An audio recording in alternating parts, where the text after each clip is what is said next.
हाम्रो गाउँमा दसैँ लागेको छ माटो खन्दैछ हाम्रो दिदीले खतरा बुद्धि लगाएर। यहाँ मेरो भाइको भारी पुगिसकेको छ अदर रोपेर यो चाहिँ के भन्छ यसलाई ओटी नि ओभर टाइम। उ यहाँनिर हट त त्यहाँ उ यहाँनिर एकजनाको भारी पुगेछ उ त्यो कसको मेरो यो चाहिँ मेरो यो ए उफ नानाले कोट्याउँदै खनिरहेछ हौ। हाम्रो चाहिँ कस्तो भिर पाखाको पुरा माटो खन्दैछ थाहा छ साथीहरू खतरा छ नि हाम्रो। त चाहिँ के खोज्नु गयो त्यस त्यहाँ तल यहाँदेखि चाहिँ हाम्रो दुसरा दुनियाँ स्टार्ट हुन्छ किनकि यो डाउन एरिया हो होइन त। मेरो क्यामेरालाई के भएछ माटो लागेर होला।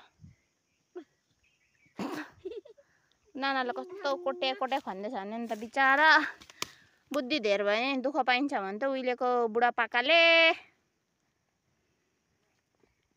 भयो लु भयो बोक भाइ जुम जुम जुम जाँदा जाँदा तेरो